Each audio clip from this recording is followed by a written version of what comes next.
Man, that was some crazy games in the association yesterday. Lots of upsets, lots of very close games, and I'm here to break it down for you. Welcome to TV's Daily NBA Recap, where I recap yesterday's NBA games in a short amount of time. Let's go.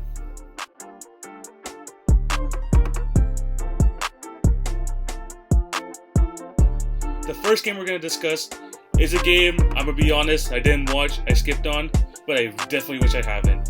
The 8-seeded Orlando Magic defeat the number 1-seeded Milwaukee Bucks 122-110. Nikola Vucevic went absolutely off in this game, 35 points, 14 rebounds. Giannis did his thing, 31 points, 17 rebounds. Not much help besides that. George Hill chipped in 16. And also on the Orlando side, Gary Clark had 15 points, Marco Fultz had 15, and Terrence Ross off the bench had 18.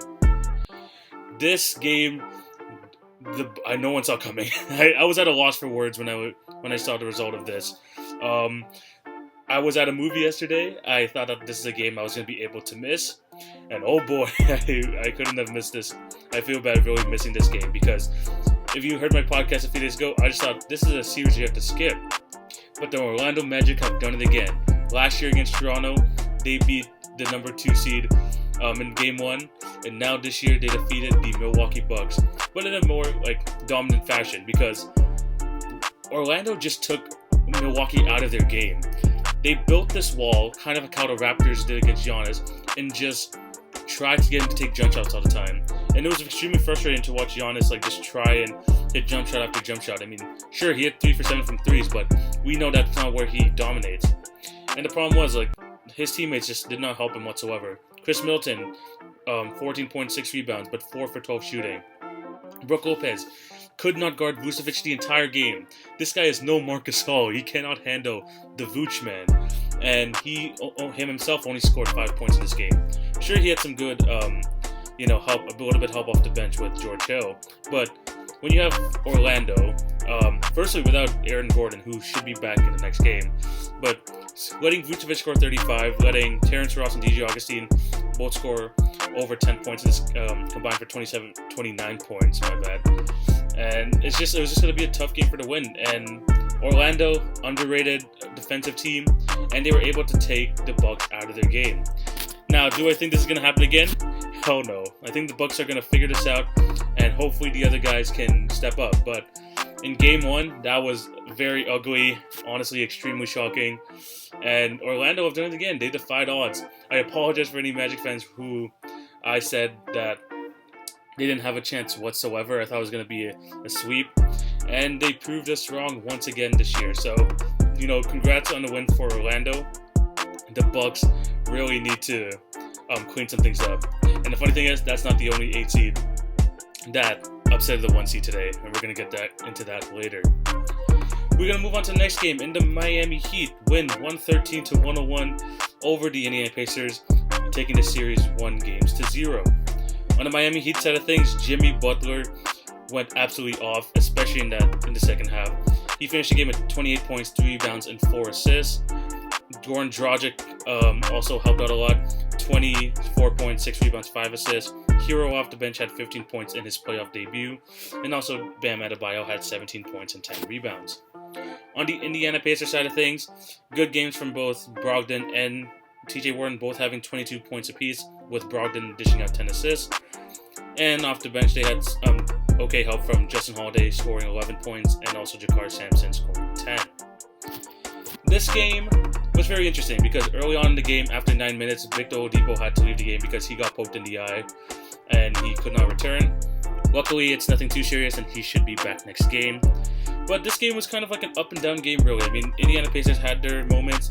Miami Heat kind of was kind of getting back, but then Indiana was starting to develop a lead again. But it really came in the fourth quarter when the Miami Heat absolutely took over. With no Victor Oladipo on the court, Jimmy Butler went to work. And the key move in this game, which really put the game away, Jimmy Butler hit 2 threes back-to-back near the end of the game to put the game finally out of reach against Indiana. Which is surprising because I don't know about you guys, but I know Jimmy Butler can shoot. He hasn't done it a lot in the last years, but I know he can shoot. And the funny thing is, I remember seeing the stat that he's only scored threes 24% at a 24% rate. So it's weird because like he was a very good, like, I'm not gonna say very good, but he was an okay 3-point shooter back in his Bulls days, and even with Minnesota, he was like able to shoot threes. But now with like Philly and now Miami, he hasn't like been doing it at a consistent rate. But this game shows, I mean, he can do it. He hit those 2 threes back to back, and that really put this game out of reach. The thing about Miami and why I kind of like this team as a whole is that sure sometimes their young guys are not going to step up. I mean, Duncan Robinson only had 6 points this game. Sure didn't have Kendrick Nunn, but they're not going to be taking you like all the way here. Goran Dragic played very well. Jimmy Butler played very well, and that was the reason why they were able to pull out this game. And on the Indiana side of things, I mean, obviously the Victor Oladipo injury did hurt, but you know, TJ Warren can't really. They had a pretty good game, but it wasn't like NBA bubble MVP. Like, he's not like the TJ Warren that we saw in the bubble. Brogdon did his thing, but there's just so many like places on this team where I feel like Miami has the advantage, and they were able to, and those advantages really showed in that fourth quarter. So yeah, that was a good win for Miami. Let's see if the Pacers are going to be able to bounce back, but the Heat take the 1-0 lead. We move on to the next game, and honestly, I was shocked about this result. The Houston Rockets come out and absolutely pummel the Oklahoma City Thunder to win Game 1, 123-108. James Harden doing his thing, you know, one of the best scorers in the league today, 37 points, 11 rebounds, 3 assists. Eric Gordon had a very good game with 21 points and 4 assists in the starting lineup. And Jeff Green off the bench, scoring 22 points, grabbing 6 rebounds, dishing out 4 assists. Was again one of the huge difference makers in this game.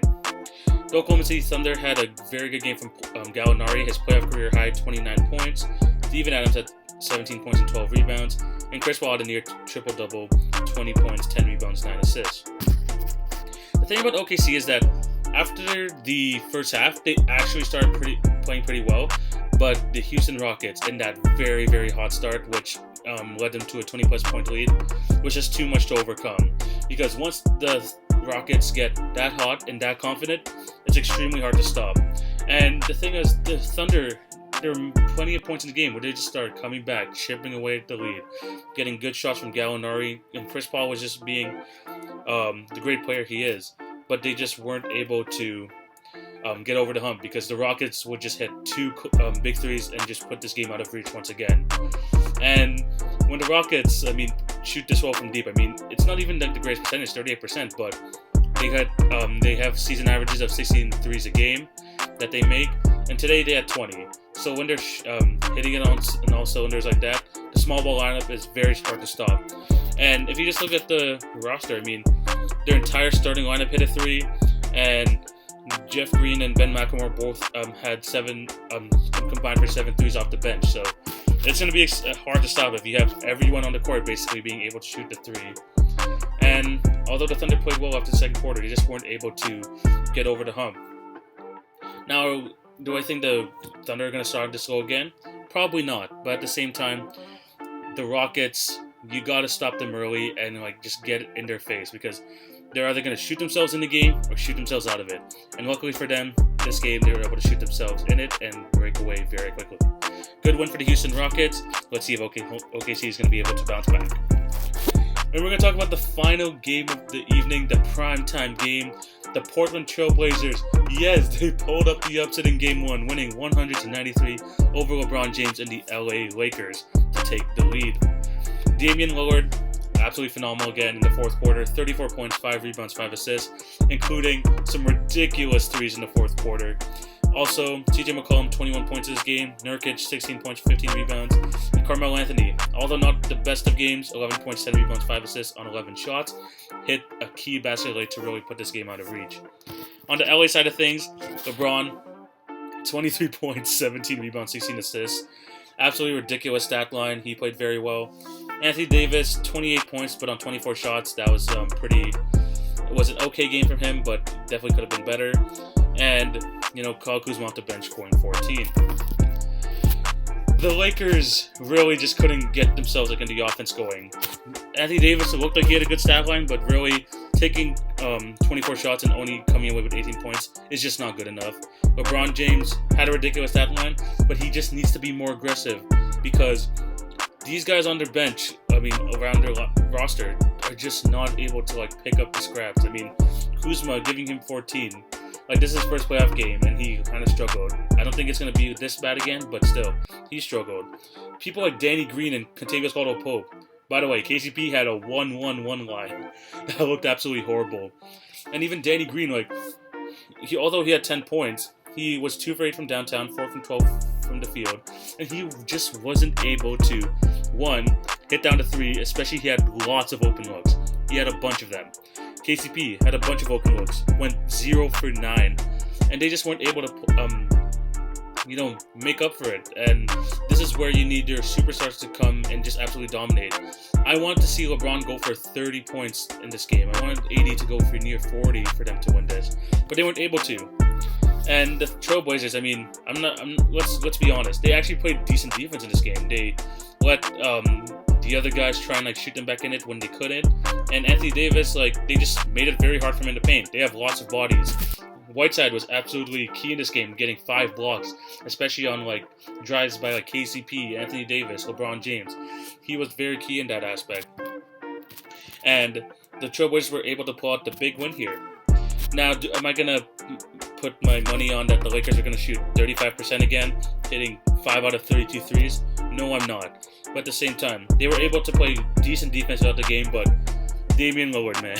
Damian Lillard is insane. He hit another basically logo type 3, just 1 foot inside just past the logo, and he just played absolutely fantastic once again. And that's what I've been saying in my podcast. If the Trailblazers can keep it close, let Dame have a chance to win the game, more than likely they're able to do it. And that's what happened in this game. I mean, sure, they didn't have the best offensive night, but it was close in the game, and they just let their shot makers hit shots, and that's what led them to winning this game. So, again, another upset, an 8-1 matchup where the 8 seed won. And let's see if the Blazers can, build off this, or we're going to see the Lakers kind of be like, okay, you think you're going to have the confidence now? Well, it's time to turn it up, because we're going to need to see more LeBron and AD being the dominant selves in order for them to win this. Thank you guys for listening to today's recap and taking time out today to, show your support. Remember, if you're listening to this on IGTV or watching this, remember to hit the follow button, hit the like, drop a comment as to who you think is going to win the series between Portland and LA. Same thing on YouTube. Like, share, and subscribe, and answer that question as well. So yeah, thank you guys for listening. I hope you all have a great day. Take it easy, guys. Peace.